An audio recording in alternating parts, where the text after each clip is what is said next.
Vamos começar mais um vídeo desse primeiro módulo, as 4 letras da vida. O que é a vida e quando ela surgiu? Vamos falar um pouco de uma breve história da origem e evolução da vida no planeta Terra. Então vamos compreender de uma forma breve, afinal, como as primeiras formas de vida surgiram e evoluíram aqui no planeta. Bom, o termo vida, em primeiro lugar, pode levar a muitas interpretações, a muitas definições. Nós temos uma publicação de 2011, de Trifonov, e esse autor ele revisou conceitos, definições de vida que aparecem na literatura científica de várias revistas científicas de todo o mundo.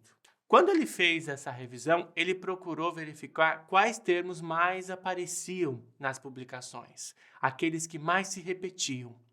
E o que chamou a atenção foram 2 termos principalmente: a mutabilidade e a replicação. Ou seja, para um organismo estar vivo, basta que ele se reproduza, mas também devem acontecer mutações. Ou seja, se nós examinarmos do ponto de vista biológico, a vida ou as formas de vida passaram por mutações de material genético que levaram à diversificação e, de qualquer modo, sempre foi necessária a reprodução, ou seja, a geração de descendência. Então, são 2 princípios fundamentais que regem o conceito de vida. E nós frequentemente vamos trabalhar com essa abordagem neste curso. Bom, e aí a gente pode refletir sobre várias perguntas. O que é a vida? Nós já abordamos um pouco. Agora, qual a idade da Terra? Qual a idade da vida na Terra? Vejam perguntas que estão aqui na tela e comecem a refletir sobre elas. Existem muitos cientistas trabalhando com essas perguntas nos seus laboratórios, nas atividades de campo, nas suas viagens, procurando esclarecer, afinal, como se originou o que a gente chama de vida, de toda e qualquer forma de vida. A estimativa que nós temos a partir de métodos de datação, que nós vamos abordar ainda nesse vídeo, é de que a Terra apresenta cerca de 4,5 bilhões, ou seja, 4,5 bilhões de anos desde a sua formação. E isso, será que corresponde ao tempo que a vida existe no planeta? Você pode imaginar que provavelmente não. Quando a gente falar de vida aqui, já falei um pouquinho dos 2 princípios básicos, replicação e mutação. Então, não necessariamente nós vamos falar de um organismo que vai estar se movendo com pernas, com braços, ou mesmo de uma planta, ou mesmo de um organismo que nós vamos estar enxergando a olho nu. Pensem em formas muito mais simples, até mesmo do que uma bactéria, ou até mesmo do que um vírus. Um vírus, particularmente, é sempre questionado quanto a ser ou não uma forma de vida.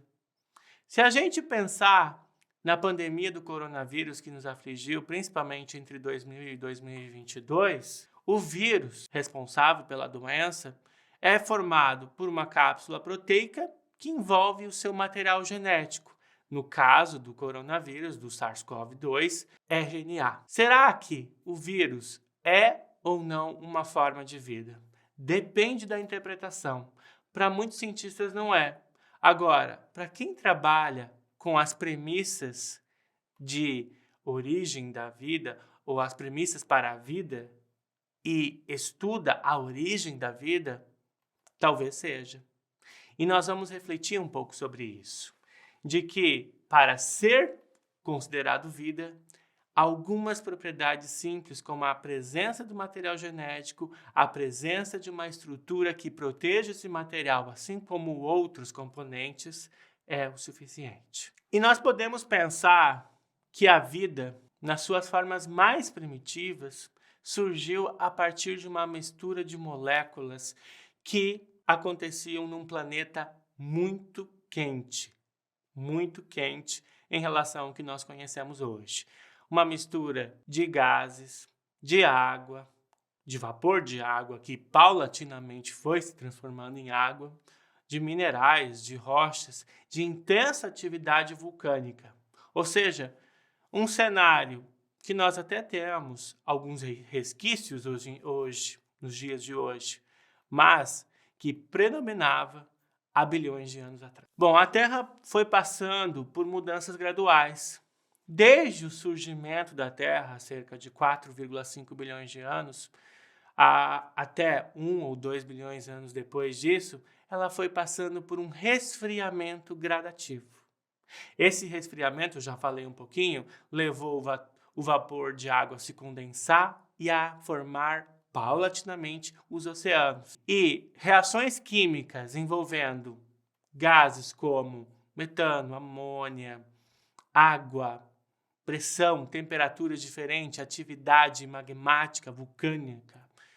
Todos esses mecanismos provocaram reações químicas que provavelmente levaram à formação de moléculas orgânicas, ou seja, moléculas que subsidiaram a formação das primeiras formas de vida. Os cientistas geralmente trabalham com uma hipótese de evolução gradual de sistemas químicos, ou seja, falei anteriormente, de uma mistura de moléculas iniciais, de uma atmosfera primitiva, de uma terra primitiva com uma superfície antiga, que reagiram e, a partir de diversos processos, resultaram nas primeiras moléculas orgânicas.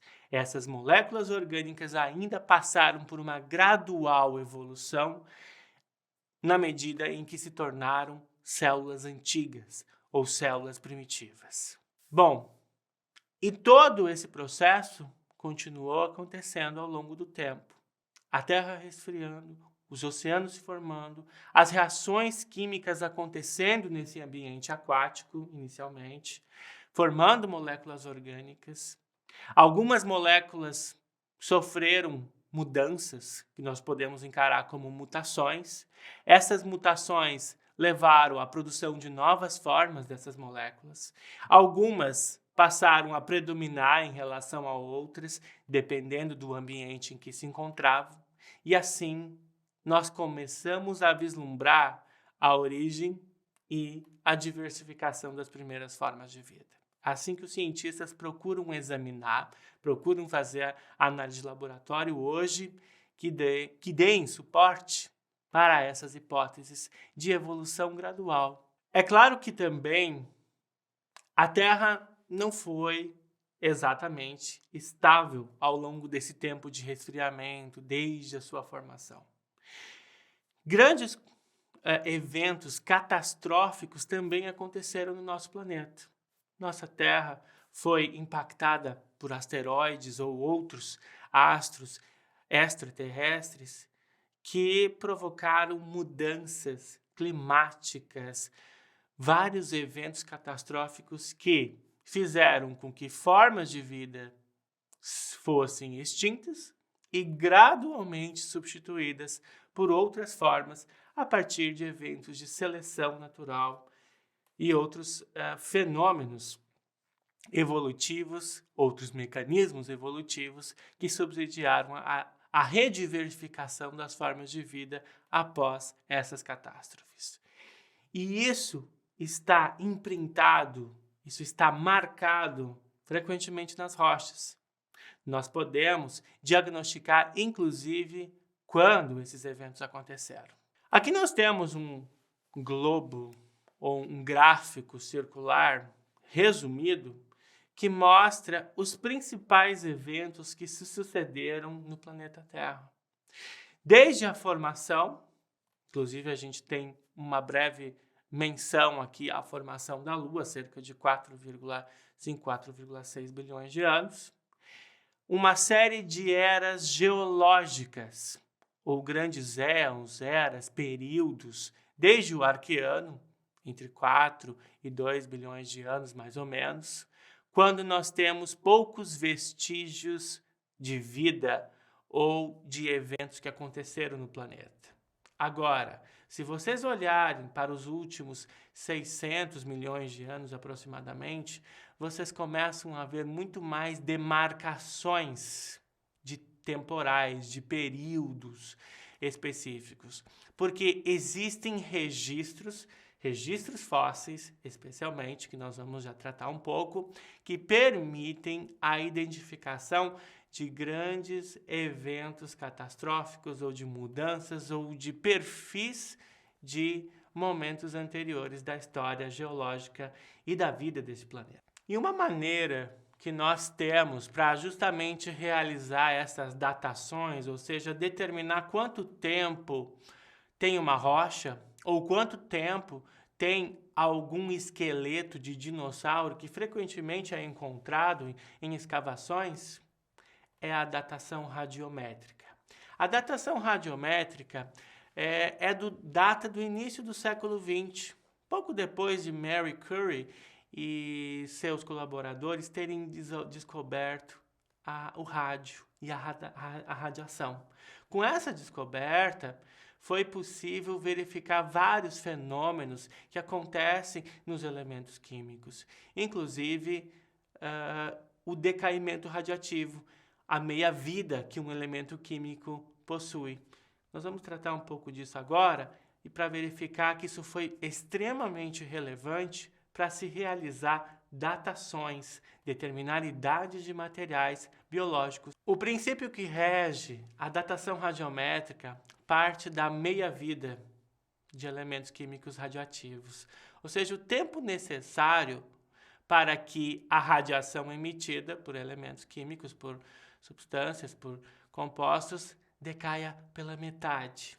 Esse tempo é usado como uma referência em um modelo para determinar quanto, ou na verdade, qual a idade de um material que esteja sendo analisado. E a partir de datações radiométricas, foi possível quantificar e determinar que a vida no planeta pode ter sido originada provavelmente há cerca de 3,5 ou 3,8 bilhões de anos atrás. Isso eu estou falando daquelas formas simples, unicelulares, ou até mesmo células muito primitivas, não exatamente como são as células que conhecemos hoje, dos múltiplos e diversos organismos que temos. E justamente essas formas primitivas de vida podem ou têm sido encontradas depositadas entre camadas de rochas ou minerais que foram se acumulando ao longo do tempo, que foram se formando, acumulando, depositando ao longo de milhões e milhões de anos. E essas camadas filamentares, vocês estão vendo um exemplo aqui nesta imagem do slide, são chamadas de estromatólitos. Os estromatólitos, então, são esses filamentos, conjuntos de células que se encontram demarcados, pequenas comunidades microbianas primitivas que podem ser alvo de datação. Quando os cientistas descobriram e dataram esses materiais, é que eles chegaram àquela idade que eu falei anteriormente, 3,5, 3,8 bilhões de anos. Um dos exemplos de onde esses estromatólitos, essas camadas microbianas podem ser encontradas, está numa região específica aí da Groenlândia. Mas também se encontram estromatólitos em várias outras regiões. A Austrália tem sido alvo de estromatólitos também datados como muito antigos. Inclusive, aqui no Brasil existem grupos que estudam estromatólitos. Foi o trabalho de Nutman em 2016, em que vocês podem ver até mesmo desenhados entre essas camadas de rochas que tem ali na imagem, que evidenciou com mais propriedade que as primeiras ou as formas mais antigas de vida já catalogadas, já datadas, têm aproximadamente essa idade aí de 3,7 bilhões de anos. Em alguns detalhes dessas imagens, vocês veem, por exemplo, nesse slide, a figura de cima ilustra um perfil das rochas que foram examinadas. E a figura de baixo mostra a posição, ou as posições, onde foram encontrados estromatólitos datados no estudo. Claramente, comunidades microbianas ou formas primitivas de células que se depositaram entre as camadas de célula. Claramente, comunidades microbianas, estromatólitos ou formas mais primitivas, né, que nós chamamos de estromatólitos, formados entre camadas de rochas minerais, conforme vocês podem ver demarcados, desenhados nesta figura. Uma outra forma pela qual está sendo possível, tem sido possível datar a vida, são o que chamamos de relógios moleculares. Mas afinal, o que é isso? Enquanto a datação radiométrica se baseia em elementos radioativos na sua meia-vida, em modelos, a partir disso, os relógios moleculares se baseiam no material genético. Já que o material genético passa por mutações, essas mutações passam ao longo das gerações e são elas que diversificaram a vida como nós conhecemos hoje. Os cientistas começaram a analisar sequências de diversos organismos, desde os unicelulares até multicelulares como nós humanos, e ao comparar essas sequências, verificaram que existem taxas de mutações. Ou seja, quantas mutações acontecem ao longo de certas gerações? Será que essas mutações são estáveis ao longo de um grande período de tempo? Como essas mutações se comportam em diferentes genes, em diferentes regiões de genomas do material genético? Foi estudando as propriedades e as taxas de mutações que acontecem nos diferentes organismos que os cientistas desenvolveram modelos que eles chamam de relógios moleculares. Ou seja, é a partir das mutações que acontecem ao longo de gerações que os cientistas conseguem estimar a idade de um determinado organismo, ou quando uma espécie divergiu de outra. E, com tudo isso, hoje, os cientistas conseguem se aproximar da idade que as rochas mesmo dizem. Ou seja, métodos de datação radiométrica estão cada vez mais próximos de datações, ou, na verdade, os relógios moleculares estão apresentando resultados cada vez mais próximos dos resultados obtidos com datação radiométrica, corroborando muitos resultados.